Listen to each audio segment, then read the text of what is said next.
একটা ছোট গ্রামে বাবু নামে এক ছেলে থাকত। সে সবসময় অন্যের জিনিস নিয়ে খেলত, কিন্তু কখনো অনুমতি নিত না। একদিন সে তার বন্ধুর সুন্দর নতুন খেলনা গাড়ি চুপি চুপি নিয়ে এল। খেলতে খেলতে হঠাৎ গাড়িটা ভেঙে গেল। বাবু খুব ভয় পেল।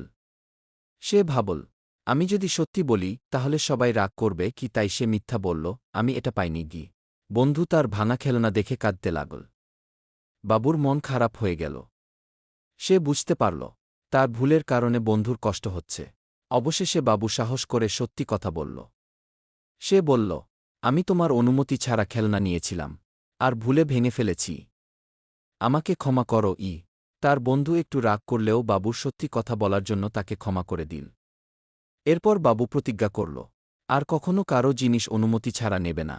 শিক্ষা: অন্যের জিনিস নেওয়ার আগে অনুমতি নেওয়া উচিত, আর ভুল করলে সত্যি কথা বলাই ভালো।